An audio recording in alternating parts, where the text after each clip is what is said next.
Assalamualaikum dan selamat sejahtera. Nama saya Siti Nur Afifah binti Muhammad Zawahir bernombor matrik A170538 yang akan membentangkan mengenai projek akhir pengangkutan bandar yang diajar oleh Prof. Datuk IR Dr. Riza Atik Abdullah bin Okey Rahmat. Berikut merupakan bahagian yang terdapat dalam perbentangan ini. Yang pertama, masalah pengangkutan yang dihadapi, polisi pengangkutan yang dicadangkan, perancangan jangka pendek dalam masa 3 tahun dan juga perancangan jangka panjang sehingga 30 tahun. Kita mulakan dengan penerangan Bandar Seremban. Bandar Seremban merupakan ibu negeri bagi Negeri Sembilan, sebuah negeri di selatan semenanjung Malaysia. Seremban merupakan salah satu daripada 7 daerah di Negeri Sembilan. Seremban merupakan daerah keempat terbesar dengan keluasan 93.501.88 hektar. Sebagai pengetahuan juga, Seremban merupakan sebahagian daripada kawasan Kuala Lumpur Raya. Menggunakan aplikasi Google Map, berikut merupakan peta Seremban. Berikut merupakan masalah pengangkutan yang berada di Seremban. Pertama, kesesakan lalu lintas. Yang kedua, risiko kemalangan jalan raya. Kemudahan penggunaan basikal yang terhad.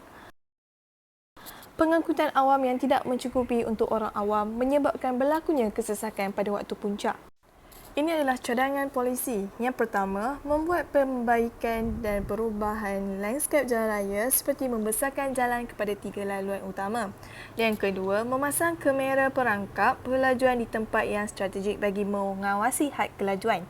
Yang seterusnya, memperluaskan perkhidmatan pengangkutan awam di kawasan luar bandar dan bandar seperti bas rapid dan pengangkutan rel. Yang terakhir, perancangan rangkaian laluan basikal harus direka bentuk dengan menghubungkan satu destinasi ke destinasi yang ingin dituju. Ini supaya mengatasi halangan serta mengurangkan kemalangan. Contoh landscape jalan raya yang lebih luas dan selamat. Contoh memasang kamera perangkap kelajuan di tempat-tempat yang strategik. Contoh perkhidmatan pengangkutan awam yang boleh ditambah di kawasan luar bandar dan bandar. Pertama, bas rapid. Kedua, pengangkutan rel. Seterusnya ialah contoh rangkaian laluan basikal yang direka bentuk dengan menghubungkan satu destinasi ke destinasi yang ingin dituju. Bahagian ini menunjukkan perancangan jangka pendek dalam masa 3 tahun. Yang pertama, menambah laluan alternatif. Melaksanakan program Smart Bus. Bas yang digunakan adalah secara percuma. Dan kedua, dapat mengurangkan penggunaan kenderaan sendiri.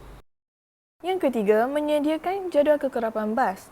Ianya dapat membantu memudahkan pengguna untuk menaiki kenderaan awam ke tempat kerja atau sesuatu destinasi. Seterusnya, dapat menjimatkan masa pengguna kerana tidak perlu menunggu lama di stesen bas.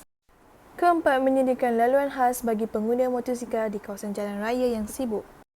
Di bahagian terakhir menerangkan mengenai perancangan jangka panjang sehingga 30 tahun. Yang pertama, infrastruktur jalan raya.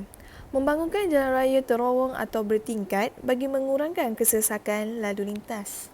Bagi pengangkutan awam, yang pertama, menaik taraf dan memperbanyakkan train Rapid KL di semua kawasan luar bandar dan bandar.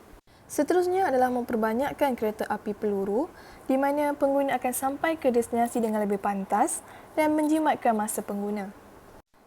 Seterusnya adalah kemudahan pejalan kaki. Kerajaan perlu memperbanyakkan laluan pejalan kaki di bahu jalan agar mengurangkan kemalangan jalan raya yang melibatkan pejalan kaki. Pihak kerajaan boleh menyediakan dana bagi menyediakan tempat sewaan basikal di suatu kawasan tumpuan. Pertama, kawasan pelancongan. Kedua, kawasan industri dan seterusnya ialah kawasan riadah. Itu sahaja daripada saya. Sekian, terima kasih.